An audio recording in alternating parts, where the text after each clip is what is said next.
Hello friends, आज की इस वीडियो में हम बात करने वाले हैं MHCET यानी कि MHTCET 2023 के बारे में। तो MHTCET 2023 will be organized in the month of August 2023। तो ये कब होना है? अगस्त के महीने में 2023 में। MHTCET जिसका फुल फॉर्म है Maharashtra common entrance test, also known as MHTCET. It is a state level entrance examination which will be conducted by Government of Maharashtra, State Common Entrance Tests in Maharashtra. The exam will be conducted for admission to 4-year undergraduate degree courses in the field of engineering, technology, pharmacy and agriculture.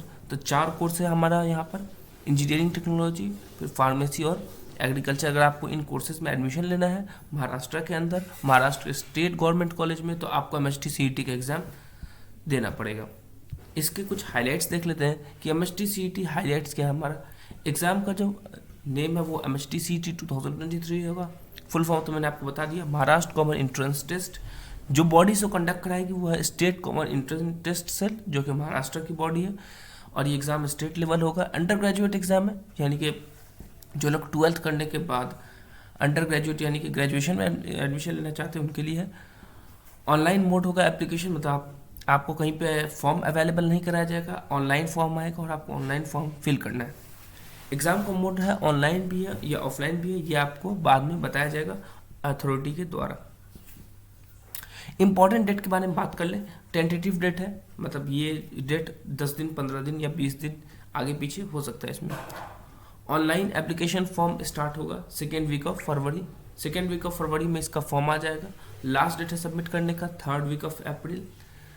उसके बाद फिर थोड़ा सा fine लेके भी आपका form submit किया जाएगा, वो 3rd वीक ऑफ अप्रैल से 2nd वीक ऑफ मई तक रहेगा। फिर करेक्शन फैसिलिटी दी जाएगी कि अगर आपने कोई गलती कर दी है तो उसमें करेक्शन भी आप कर सकते हैं, वो है 4th वीक ऑफ जून 2023। फिर उसके बाद एडमिट कार्ड हमारा आ जाएगा जुलाई 2023 में।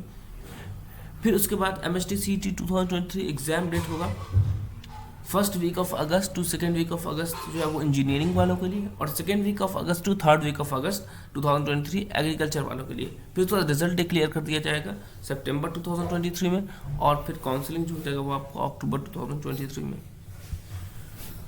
आइए इस एग्ज़ाम के एप्लीकेशन फॉर्म के बारे में बात कर लेते हैं कि एप्लीकेशन जो फॉर्म होगा वो आपको ऑनलाइन ही आएगा। कोई ऑफलाइन एप्लीकेशन फॉर्म कहीं पे भी आप जाकर नहीं ले सकते हैं, तो आपका जो एप्लीकेशन फॉर्म होगा वो ऑनलाइन होगा। MHTCET 2023 application form will start from 2nd week of February 2023। तो लगभग इसका आने का यही टाइम रहता है, 2nd वीक ऑफ फरवरी में आता है और मार्च के 1st या 2nd वीक तक ये चलता है। फिर उसके बाद लेट फाइन में आपको लगा के देना पड़ता है, थोड़ा बहुत डेट को एक्सटेंशन कर दिया जाता है। मान लो 2nd वीक ऑफ फरवरी में नहीं आएगा, 3rd वीक ऑफ फरवरी में आएगा। The process of filling the application form will include registration, personal and academic details, uploading images and documents and paying the application fee। तो आपको क्या करना पड़ेगा? अपना रजिस्ट्रेशन करना पड़ेगा, अपना पूरा नाम वगैरह देना पड़ेगा, एज, आधार नंबर, ये सारी चीज़ें देनी पड़ेगी। एक पर्सनल डिटेल, अपना पर्सनल डिटेल भरना पड़ेगा। एकेडमिक डिटेल, जो आपका एकेडमिक डिटेल है, जैसे कि स्कूल हो गया, 12th किया है तो कहाँ से किया है, जूनियर कॉलेज है या वो भी स्कूल से हुआ है, स्कूलिंग है, ये आपको इंक्लूड करना पड़ेगा। Uploading image and document, image और डॉक्यूमेंट आपको अपलोड करना पड़ेगा, जो उसमें दिया होगा कि ये वाला इमेज अपलोड करो तो वो वाला इमेज अपलोड कर देना। डॉक्यूमेंट जो भी मांगे उस डॉक्यूमेंट को अपलोड कर देना। And paying the application fee, और एप्लीकेशन फ़ी को लास्ट में पे करना होता है।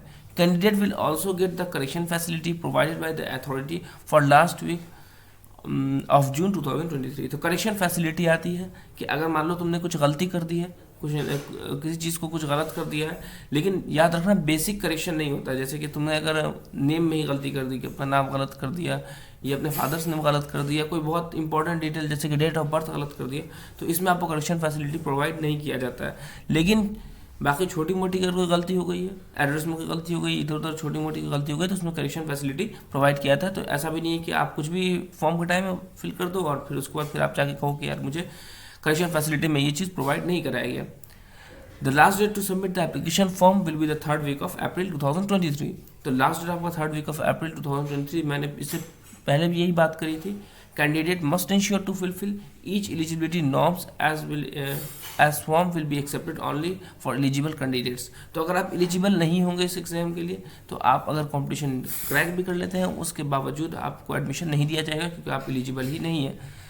जैसे एग्जाम्पल मान लो कि एक स्टूडेंट 10th क्लास में है और वो चाहे इस एग्ज़ाम को देते, भले वो इस एग्ज़ाम को क्रैक कर ले, लेकिन क्योंकि वो एलिजिबिलिटी है कि आपको 12th के बाद इस एग्ज़ाम को देना है, तो 12th के बाद ही वाले कैंडिडेट को यहाँ पे लिया जाएगा, भले आप कितना अच्छा भी क्यों ना कर ले। इसके अलावा और भी बहुत सारी चीज़ें कि अगर मान लो कि आपने एग्ज़ाम क्रैक कर लिया और आपका 45% एग्रीगेट या 50% एग्रीगेट मार्क्स नहीं है, तो भी आपको जो है यहाँ पर एडमिशन नहीं मिल पाएगा। Once form will be fully submitted, candidate must take the print out for future reference. Future reference में प्रिंट आउट करवा लेना, और मेरी बात याद रखो, जो तुम्हारा यूज़र आईडी है वो लिख लेना उसके पीछे, और जो तुमने पासवर्ड बनाया वो भी तुम उसके पीछे रख लेना एक बार ध्यान से, क्योंकि वही मेन चीज़ होता है, उससे तुम लॉगिन कर पाओगे।